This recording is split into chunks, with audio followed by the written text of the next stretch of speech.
Hey everyone, this is Michael again, and welcome to the Smackdown review. And this is going to be a review of this past Tuesday's edition of Smackdown, which was the September 10th edition, which this Smackdown was from, of course, Madison Square Garden. And as you all know, WWE this week was in Madison Square Garden for both Raw and SmackDown. Went to Raw on Monday.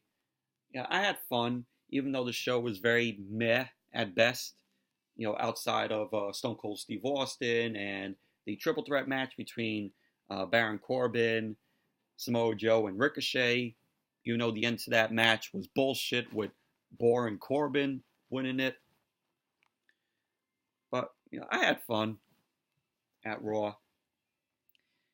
And this SmackDown was SmackDown's go-home show for Clash of Champions, which is this Sunday. And for both Raw and SmackDown as go-home shows, they really did nothing to hype you up for Clash of Champions this Sunday. People are going to say, "Oh, I forgot there's a pay-per-view on Sunday." But let's get started with the SmackDown review. And SmackDown, to me, in my opinion, this week was a very boring show. My opinion, wasn't good of a show. Though it sucked. So let's get started with the SmackDown review. So SmackDown opened up on Tuesday with none other than The Undertaker. The Undertaker came out and it was advertised for SmackDown like 2 weeks ago before the show at Madison Square Garden, and they announced that both The Undertaker and Stone Cold Steve Austin were going to be at Madison Square Garden. Austin, of course, was on Raw. Undertaker was going to appear on SmackDown, and the only reason why WWE announced both Austin and The Undertaker for the shows is because WWE had a hard time selling tickets for Madison Square Garden. The ticket sales for the Garden were very disappointing, and it didn't meet the expectations that WWE was, thinking of. WWE thought, we're going to be at Madison Square Garden. These are going to be sellout shows. And they weren't. They weren't sellout shows. And from what I heard, for people who were watching Raw on TV, Michael Cole, of course, goes on commentary, and he does, his whole, welcome to Monday Night Raw. We are live at a sold-out Madison Square Garden. Michael Cole, do you realize that the Garden wasn't sold out? If you guys watch my vlog, my Monday Night Raw vlog, you will see some empty seats. There were empty seats there at the Garden. So it wasn't a sold out show. If you want proof, go and watch my vlog. It wasn't a sellout show. And neither was SmackDown. So that was the only reason why WWE announced Austin for Raw and Undertaker for SmackDown. Because they wanted people to buy tickets, so WWE would want a sold out show, for both shows at the Garden. Fortunately, that didn't happen. So The Undertaker ended up coming out. He got on the mic, and he says he's considered these hollow grounds his home for the past 30 years. He wanted to say he doesn't know how many times he's going to get to come home anymore. He says there's one thing he wants people to remember about this place. That the Titans were born here. The legends that made their name here. And the heroes that were created at Madison Square Garden. He wanted to say it's rewarding for him to know that he took a little piece of each of their souls with him. But they won't be forgotten. He says the echoes of their memories will go through these halls for all of eternity. So then Undertaker gets interrupted by Sami Zayn. Sami Zayn says he doesn't know much, but if there's one thing he knows about New York City, it's that they respect legends. And he calls The Undertaker a legend because, of course, Undertaker is a legend. So Sami Zayn says, truthfully, what he finds most impressive about The Undertaker's career is probably his history in Madison Square Garden, because he's been selling it out for 30 years. He says for 30 years, Madison Square Garden has been The Undertaker's yard. So Sami Zayn says, first and foremost, he has nothing but the utmost respect for The Undertaker. He says, however, he thinks even he can admit it probably shouldn't be him opening SmackDown. And he says it probably should have been him, Sami Zayn. And he says, nothing but respect. 30 years is a long time. And Sami was like, when is enough enough? So Sami says he knows how much the dead man, The Undertaker, loves WWE, and everything he's ever done has been about paving the way for the future. He said what he's trying to say is that the future is here and now. And it's Sami Zayn. It's him. Sami Zayn says he knows these unruly New York fans want nothing more than for him to take The Undertaker out. He went on to say he's here out of respect to respectfully ask The Undertaker to turn around and leave the ring and do the right thing, and for him to do the right thing and pass the torch down to him. He goes on to say he promises MSG, Madison Square Garden, and the future of WWE is in good hands. So The Undertaker ends up starting to leave. Sami Zayn ends up, strutting, being happy in the ring. The Undertaker ends up coming back in the ring, turns around. Sami Zayn is still getting all excited. Doesn't realize The Undertaker is, in the back of him. Sami Zayn turns around. He has a scared look on his face, a shocked look on his face. And then The Undertaker ends up chokeslamming Sami Zayn. That's how the segment ended. But in my opinion, this segment, I thought it was very meh. I mean, you bring in The Undertaker just, so you could say, a good thing, saying, about 30 years, here. And then for him not to say anything when Sami Zayn was speaking, and just, for The Undertaker to choke slam Sami, I'm like, this is what you bring in The Undertaker for? Couldn't have him say anything else to Sami Zayn, but just choke slam him? I mean, to me, it was a waste. It was a waste to bring Undertaker in. It was only done, like I said, for people to buy tickets because SmackDown wasn't a sellout for MSG, and neither was Raw with Stone Cold Steve Austin. That was it. That was the only reason. That was the only reason why. But very meh opening to SmackDown. Then after that, we had Shane McMahon in his office. Of course, Shane McMahon is back on TV. He hasn't been shown on SmackDown in weeks.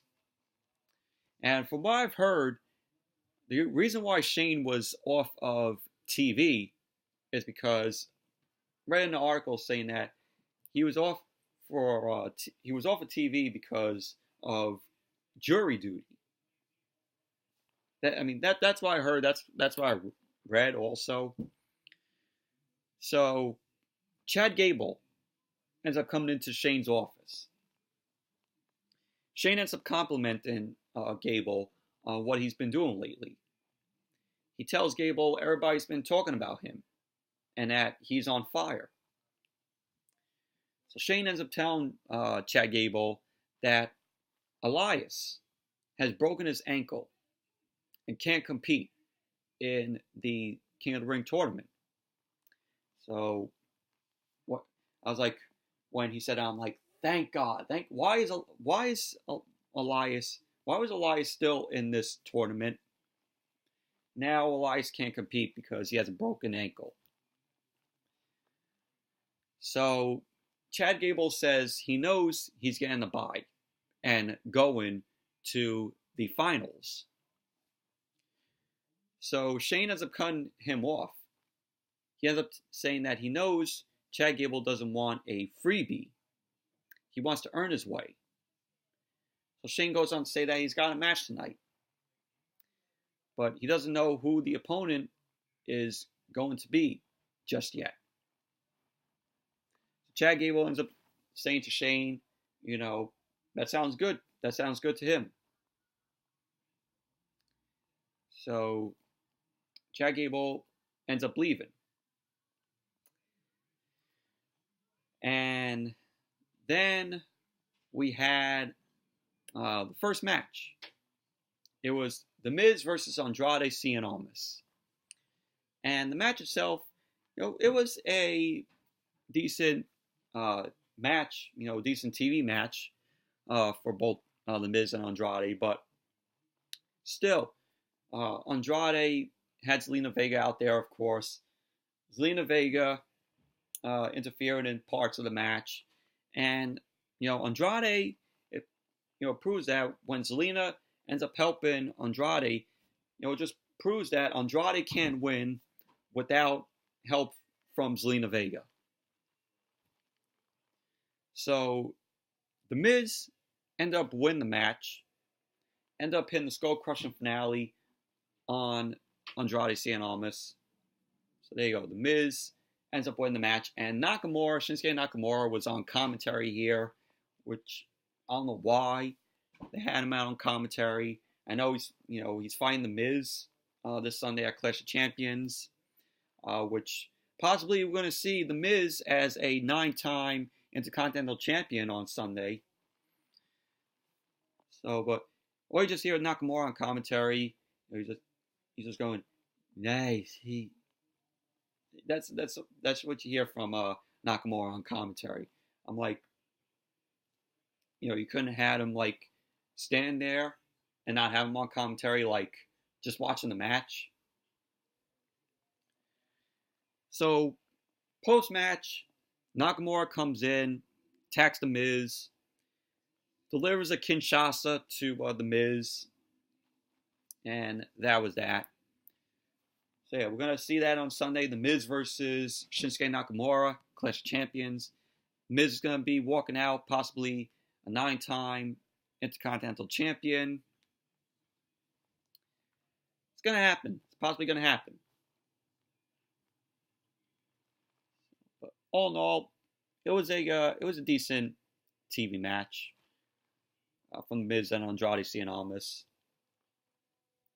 But can we have Andrade win a match on his own and not get help from Zelina Vega, all the time?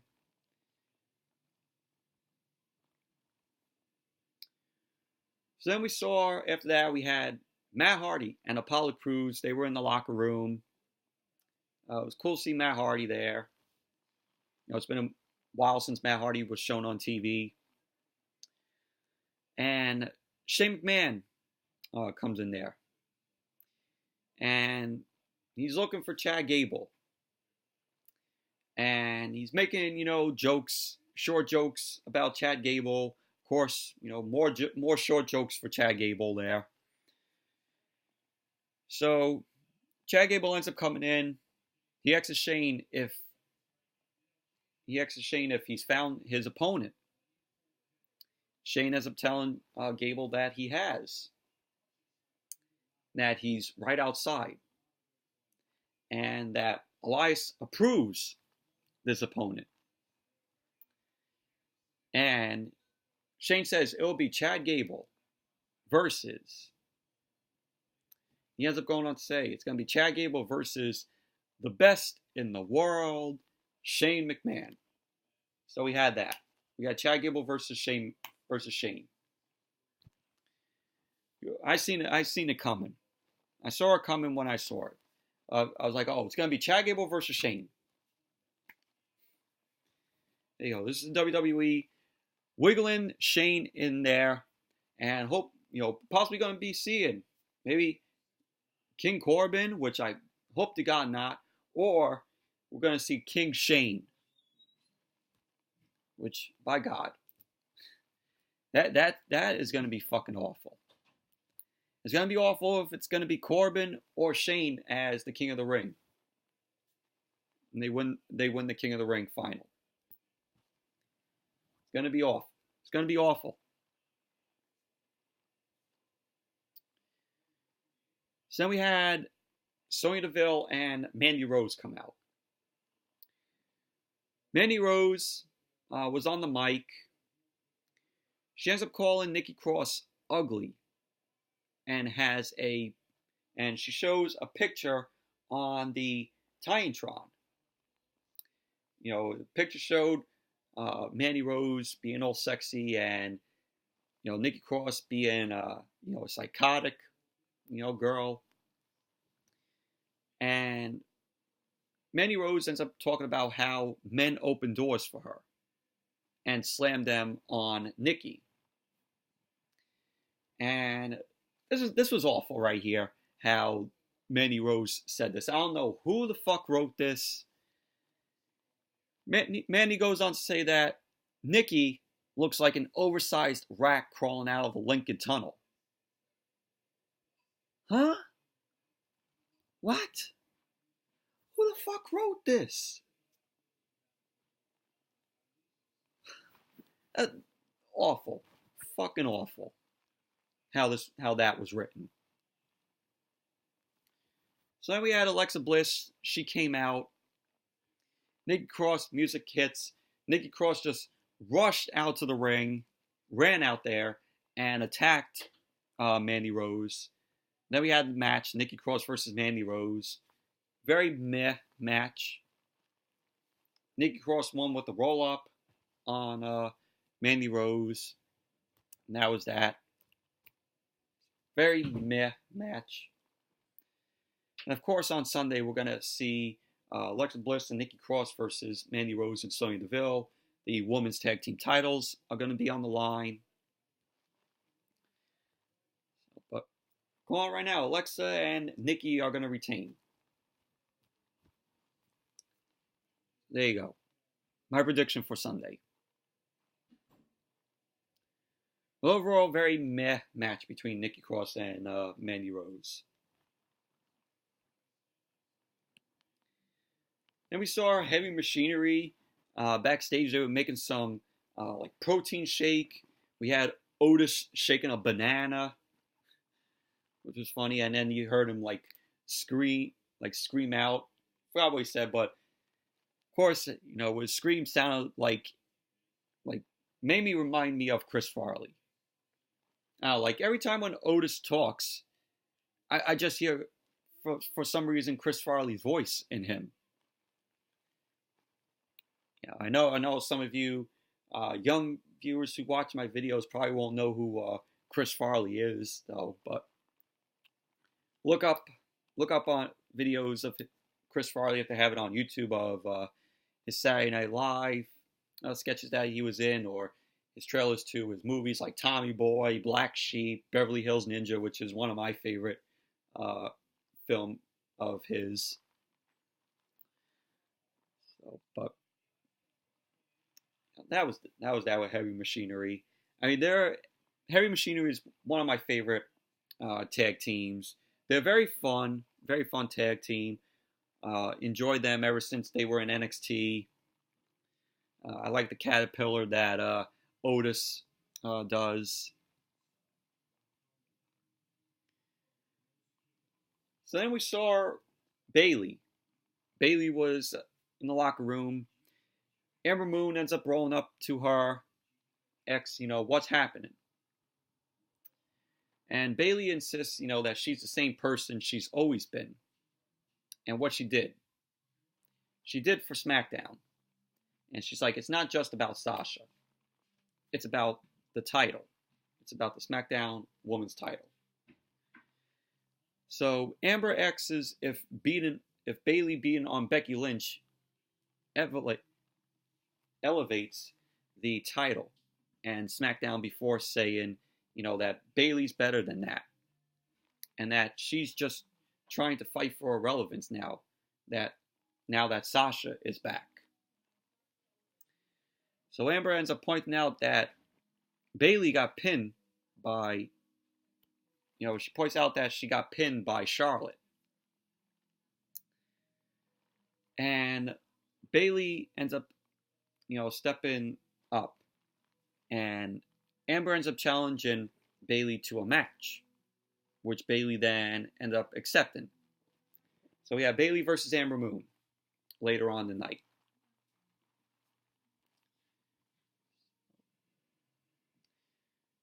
Then we had Heavy Machinery versus these local jobbers by the name of Johnny Silver and Alex Keaton. Tag team match, squash match. Heavy Machinery wins. Like I said, Heavy Machinery, very fun tag team. And I'm like, you have Heavy Machinery go up against local jobbers. Weren't they in a match against Dana Bryan and Eric Rowan for the tag team titles, or like a month or 2 months ago? Now they reduced Heavy Machinery just to fighting local jobbers. But Heavy Machinery got the win. They end up pinning the compactor on Johnny Silver. So there you go. Heavy Machinery wins the match. It was a very squash match.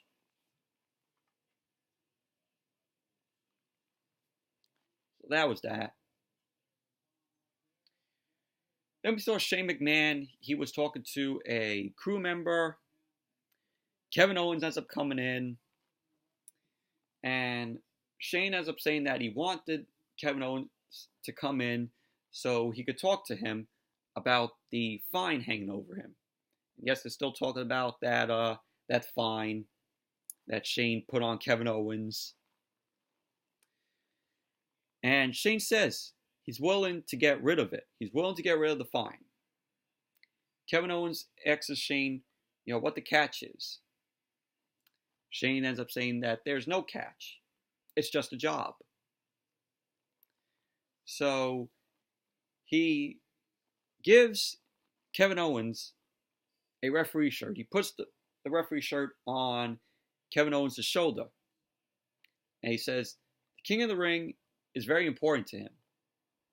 And he wants to be double billed as best in the world and King of the Ring. And Shane says if Kevin Owens does his job correctly, that fine, that $100,000 fine, will be gone. And Kevin Owens, starts to ask a question, and Shane ends up, leaving conflicted. I'm sorry about this. Got my notes all mixed up here. Kevin Owens ends up starting to ask a question, and it gets caught, and he leaves. And that was that. So Kevin Owens is going to be the referee. Was the referee for the Kevin Owens versus Chad Gable match later on in the night, which was the main event.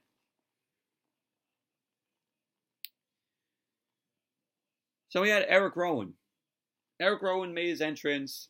The crowd was silent when he came out. They didn't know his, his music, his new entrance music. So Eric Rowan gets on the mic. Eric Rowan says all of his life, people just don't seem to get him. They don't know him. He says all of us think he's controlled by somebody, that somebody tells him what to do, until last week. Eric Rowan says, all of us need to look him in the eyes, which we are afraid to, and see what it is that makes him tick. He says, look deep, deep, deep in these eyes and see what he's capable of. He wants to say that he is a mastermind, a manipulator, a schemer. And he says, but no, all we see is a big brute that terrorizes and brutalizes. Just like he did to Roman last week. So he mentions Roman. Roman ends up coming out. Roman Reigns comes out. He ends up getting into the ring. Superman punches Rowan to the floor. And on the outside, Roman ends up spearing Rowan, countered by a front kick. Eric Rowan throws Roman into the barricade. Roman ends up punching him and dumps him into the crowd. They're fighting in the crowd. They're brawling up the aisle. Roman hits more Superman punches to Eric Rowan. And we have the referees and security, road agents restoring, trying to break Roman and Eric Rowan up. Roman hits another Superman punch, and Rowan ends up picking a fan up. It wasn't a fan, it was a plant. It was a plant fan that WWE just put there. So he picks up that plant, so-called fan. Rowan picks that fan up and power bombs him into, the fray with, I guess power bombs him through the security, road agents into Roman. And we see Eric Rowan dragging Roman up the ramp. Roman ends up recovering. And we see Roman does another Superman punch. He did a lot of Superman punches to Eric Rowan here. And Rowan ended up getting up. He grabs a camera. He grabs the camera boom. The camera that goes around to pan around, I think, the crowd there. He grabs that, throws it into Roman. And all you hear is Rowan yell about Sunday. And the refs and the road agents escort him to the back. And they end up checking on Roman. So it was a pretty solid brawl that they had. But like I said before, does Roman Reigns versus Eric Rowan scream pay-per-view quality match at Clash of Champions? No. It's not pay-per-view quality worthy, for the show.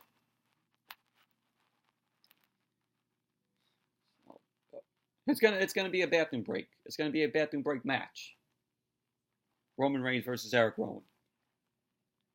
Like I said, that screams pay-per-view worthy match. It doesn't.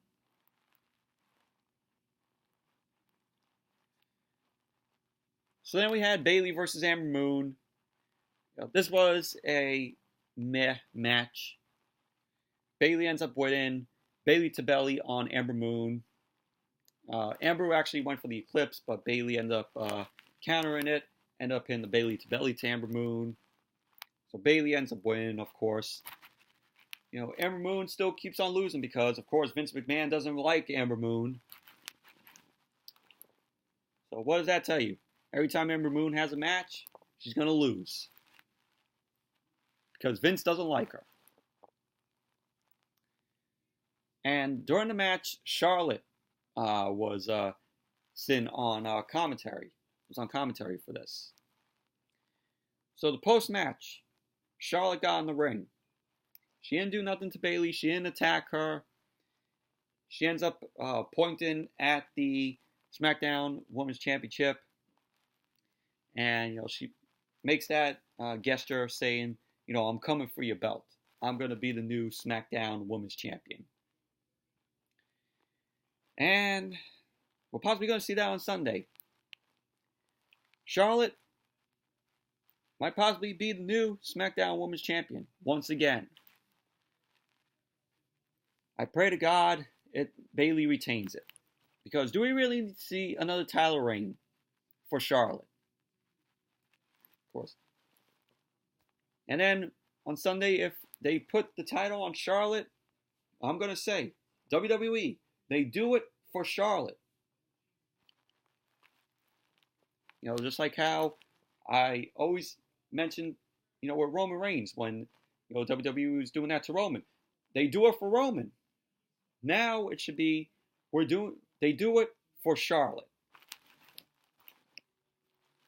Of course, they had to have Charlotte on the show here, just so they could wiggle her way and not have her, have her off TV. Because, we need to get Charlotte on TV.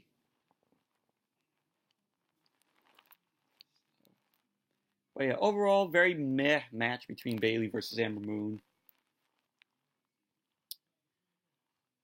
So, after that, we saw Kevin Owens was wearing his referee shirt for the match later on tonight.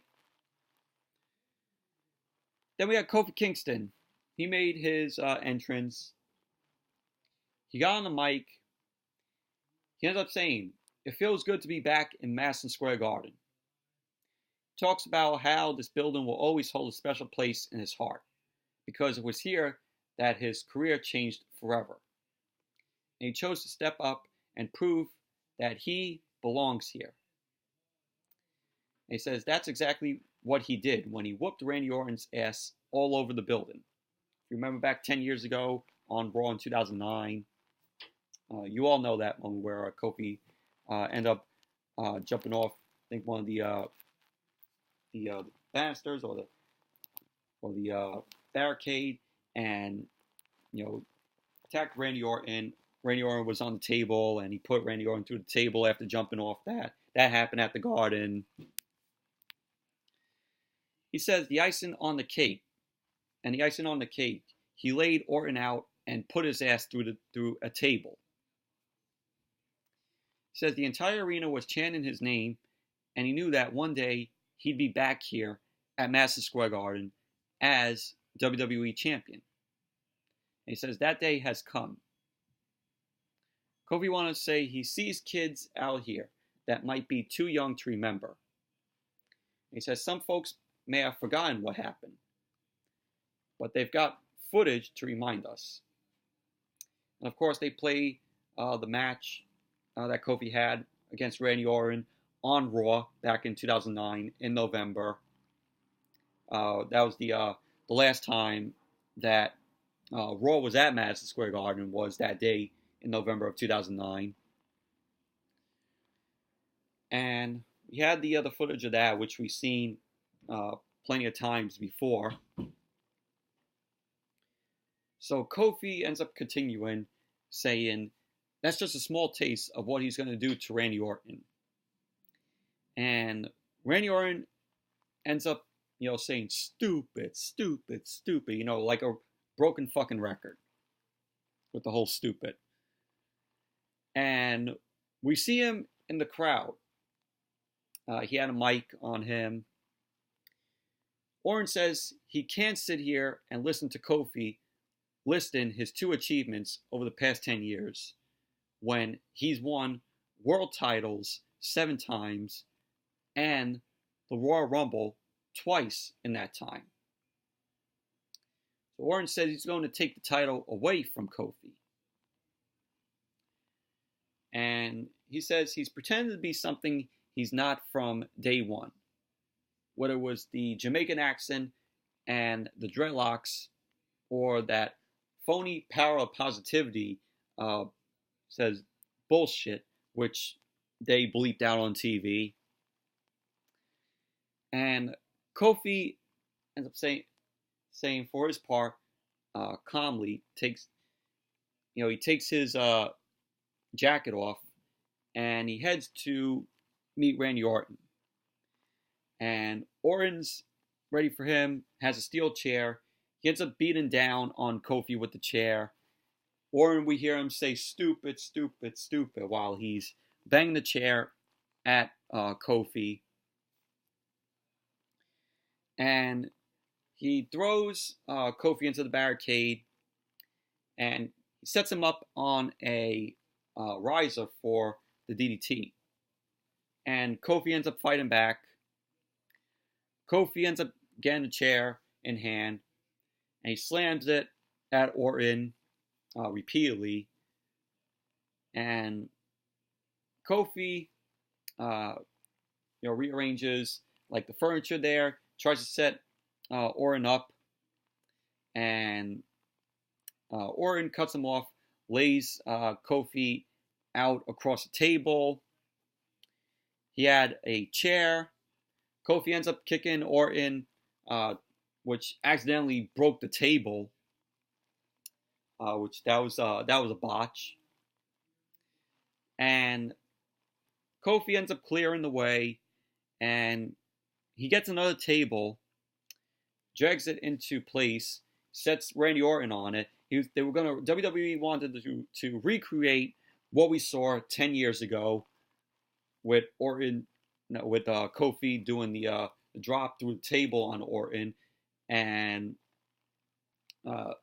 he heads to the top. Kofi heads to the top of the railing, hits the boom drop through the table on Orton, and they tried to do it again, but failed miserably here. You can't recreate something that you did 10 years ago. It was good 10 years ago, but when you try to recreate it again, it's not going to be as good as what it was all those years ago. So I don't know why WWE wanted to recreate that when it just failed right here. And Orton dropped to his legs. It looked like something was wrong with Orton there. So, but that was that. Then we had the main event: Chad Gable versus Shane McMahon, King of the Ring semifinals match. And the King of the Ring the final is not going to be happening at Clash of Champions on this Sunday. They changed it. Now the final is going to take place on Monday Night Raw. So, but Chad Gable versus Shane McMahon. Firstly, Chad Gable won the match. He ended up rolling up Shane. Kevin Owens made the count. Chad Gable ended up winning. And Shane didn't really like that. And Shane stared in disbelief at Kevin Owens. So Shane ends up getting on the mic. And he ends up saying that the match is now 2 out of 3 falls. So the match got underway. And Chad Gable was very entertained in this match. He worked on Shane. But right here that Chad Gable was going to win the match and move on to the to the final. So Chad Gable ended up winning. Chad Gable defeated Shane. Post-match, Shane ends up arguing with Kevin Owens. He attacks Kevin Owens from behind. Shane gets on the mic and says to Kevin Owens, "You're fired. You're fired." So he ends up saying that over and over again, saying, "You're fired. You're fired." And they brawl. They both brawl. And from what I heard from people that were in the crowd there, I heard that there were chants of AEW when Shane fired Kevin Owens. That's from what I heard. And, they quickly cut away from that, from what I heard. So, they ended the show there, so people at home won't hear the AEW chants.